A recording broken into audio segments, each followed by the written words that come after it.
కొరటాల శివ తనదైన శైలిలో ఒక కొత్త ప్రపంచాన్ని ఆవిష్కరించి దాని చుట్టూ బలమైనటువంటి సన్నివేశాలు రాసుకున్నాడని చెప్పాలి. ఈ సినిమాలో వచ్చే కొన్ని భావోద్వేగాలు కానీ, గాఢతతో కూడినటువంటి సన్నివేశాలు కానీ హృదయాన్ని హత్తుకుంటాయి.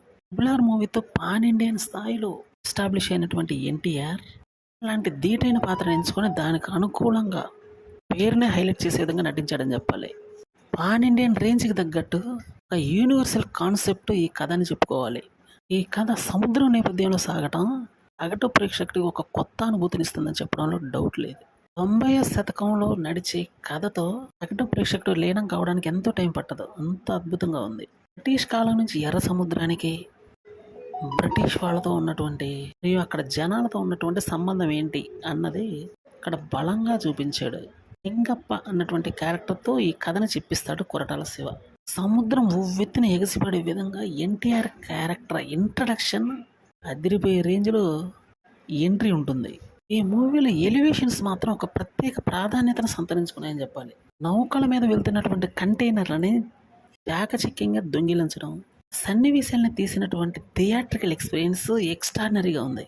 ఆ తర్వాత ఆయుధాల కోసం ఊళ్ళో జరిగే పోరాటాలు అద్భుతంగా ఉన్నాయి. బైరా దేవరా మధ్య ఈ విధంగా జరిగే సన్నివేశాలు సూపర్గా వర్కౌట్ అయ్యాయి. ఈ పోరాటాల మధ్య ఎర్ర సముద్రంలో జరుగుతుంటే మనం కూడా అందులో ఒక భాగంగా ఉన్నామేమో అన్న అనుభూతి కలుగుతుంది. దర్శకుడు తెలివిగా రెండు పాత్రల్ని బలంగా ఆవిష్కరించాడని చెప్పాలి. సమూజ్జి లాంటి ఇద్దరి మధ్య జరిగే గొడవ ఏ విధంగా ఉంటుంది అని పూర్తి స్థాయిలో ఎస్టాబ్లిష్ చేయగలిగాడు. సగటు ప్రేక్షకుడిని మెప్పించగలిగాడు. పియర్ సాంగ్లో వచ్చే కొన్ని పోరాట ఘట్టాలు, ఇంటర్వెల్లో వచ్చే ఒక పెద్ద ఫైట్ సినిమాను మరో స్థాయికి తీసుకెళ్లారని చెప్పాలి. ఫస్ట్ హాఫ్లో ఎర్ర సముద్రం కథ, బైరా దేవరా యొక్క పోరాట సన్నివేశాలు, పాటలు ఇలా వేటికవి ప్రత్యేకంగా అనిపిస్తాయి. సెకండ్ హాఫ్ అయితే పూర్తి స్థాయిలో పీక్స్కి వెళ్ళిపోయిందని చెప్పాలి. చివరి 30 నిమిషాల క్లైమాక్స్ వండర్ఫుల్. బలమైనటువంటి క్యారెక్టర్లు పడ్డాయి, బలమైన సన్నివేశాలు అంతకు మించి పడ్డాయి, భావోద్వేగాలు పుష్కలంగా ఉన్నాయి, ఫైట్స్ అదిరిపోయే రేంజ్లో ఉన్నాయి, సాంగ్స్ బాగున్నాయి. ఏది చూసినా ప్లస్ పాయింట్గానే ఉంది. అందువల్ల మూవీ బ్లాక్ బస్టర్ అయింది.